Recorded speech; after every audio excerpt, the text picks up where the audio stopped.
Alright. Battle coming.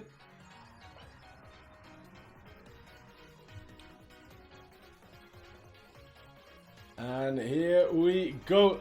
So Brian has sent out his Blastoise for the lead. And Janine has gone with a Gengar. Interesting. Let's see how this plays out. So. Janine's gone for a Dark Pulse straight out of the bat there. It's not going to do a whole lot. Blastoise has got a lot of special bulk. And Blastoise has gone for the flip turn to get some damage. And give himself the chance to reset and switch into something a little bit more suitable for dealing with a Gengar. However, Janine's tries to go for a Dark Pulse straight away. I don't know if she was predicting the switch initially, or if that's just the vibe that she went for. But we'll see how this plays out over time. So Janine's staying in, and the Lucario. That's an interesting swap there. Lucario, a steel and fighting type. Lucario... obviously its fighting moves are going to be absolutely non-effective against Gengar, but there's definitely something in the top for him to switch into that. So Janine herself has gone for the big brain switch into Charizard, which is a great swap. That is exactly what you don't want to see as a Lucario. That's absolutely what you don't want to see.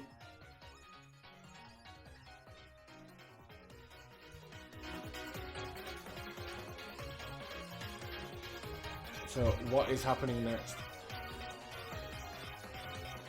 Oh, swapped out again. We've got a lot of swapping gameplay here. Charizard's going to go for the Brick Break there. That was a good move there. But the Blastoise has come out, so it looks like we're going to get another swap. Janine is swapping into Pikachu here. Pikachu is an interesting one. Now, if this Blastoise has got Earthquake, which a lot of Blastoises run, this could be a problem. Instead, it's gone for Flip Turn. So what's happening at this point is, whilst they're trying to like feed each other out, a lot of damage is getting done to Janine's team because of the use of Flip Turn as opposed to just withdrawing. That's the benefit of moves like that. U-turn, Flip Turn, they allow you to do the damage and then get out. And that chip damage is always important. Always important. But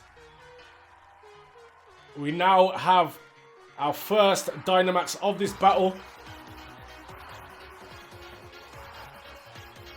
And that is the big Pikachu there with the OG hat.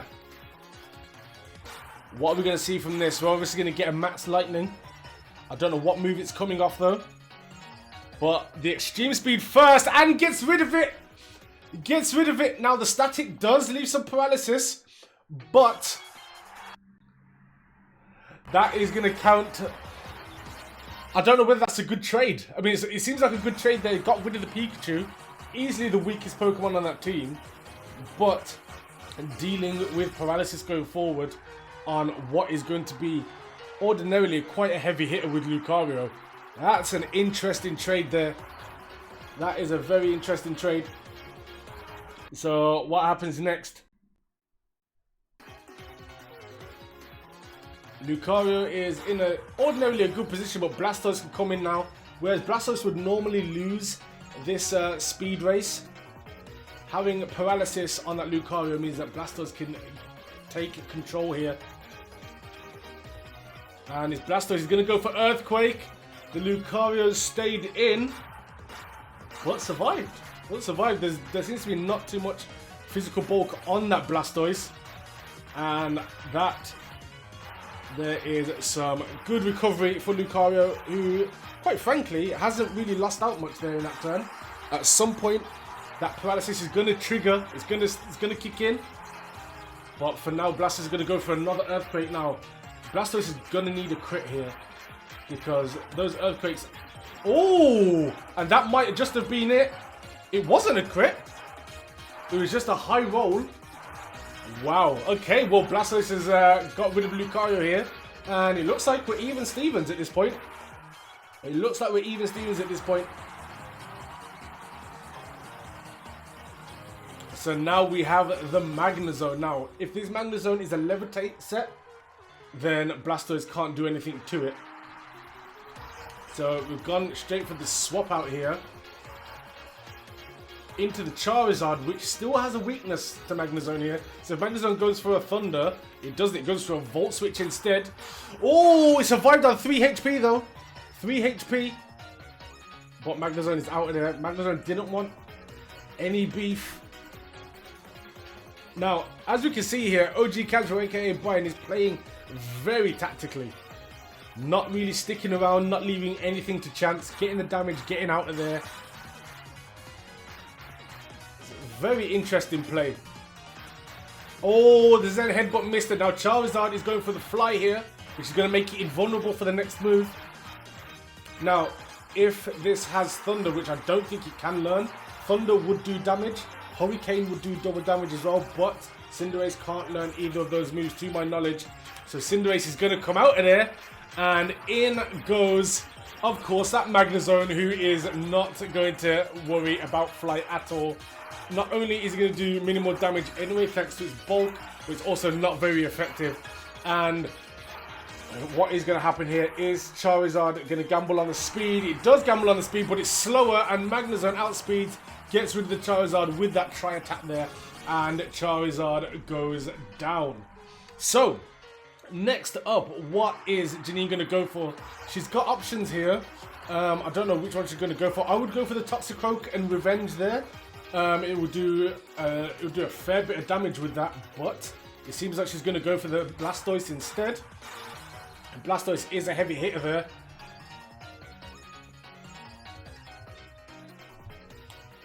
So Blastoise is now earthquaking.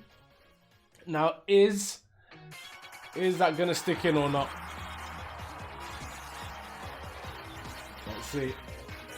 I'm showing love to the Magnezone. Is that your MVP right now? Magnezone is looking good. Yeah, yeah. Withdrawn that. And now out comes the Flygon. Channel favorite. And it's a Levitate set on the Flygon. Come on.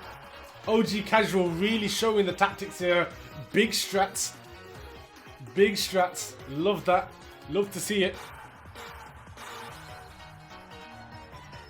So now we've got a Dragon Dance, which is going to raise the speed and the physical attack of Flygon. It's not something you want to see. Flygon is dangerous in both of those situations. And we have a Scald here, which could burn. We didn't get the burn though. The burn would have been great. Would have lowered Flygon's attack. It would have halved Flygon's attack. So now what is Janine's next move? These battles are tense, Kai. Very, very tense. And now we have a Dynamax. We have a Dynamax from OG Casual. Dynamax Flygon is not to be messed with. Bearing in mind this has already got +1 speed, +1 attack. And now it's Dynamax, which is going to double its current HP. And a Max Whirlwind here would be nasty. A Max Quake would also be nasty. And that is Blastoise gone. One hit, big damage, and the special defense boost off of the Max Quake as well. Flygon is one of those Pokemon that can really just do itself into a good position. Doesn't need a lot of external setups. And this could sweep now. This could sweep, but now here comes the Rapidash. Here comes the Rapidash. And that Rapidash is going to go for probably a play rough there. Now, against the Dragon type, it's going to be big damage. Also, bringing out a Fairy type is just a good way of blocking off the moveset of a Dragon type Pokemon. Just because they cannot use it. But the Max Quake there is too much. It's too much. Dragon Dance on a Flygon is one of the scariest things that you will see.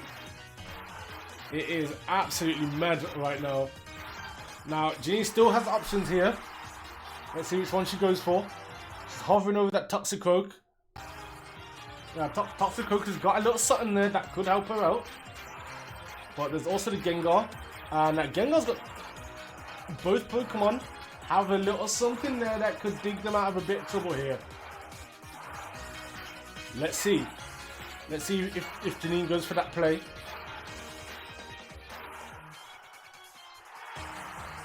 Let's see what move she goes for.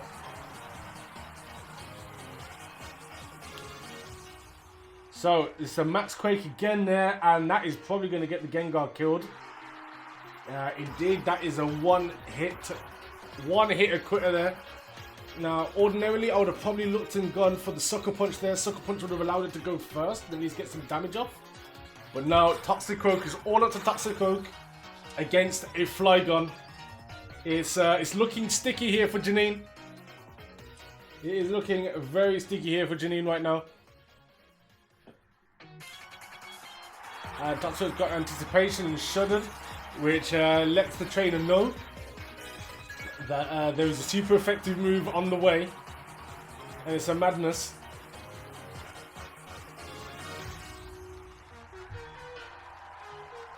So Toxicroak there now goes for the Sucker Punch, which I think the Gengar probably should have done as well. It allows you to go first, and the Fire Punch doesn't take out the Toxicroak, so there's still a chance here. Ooh, Janine's gone for the Revenge there.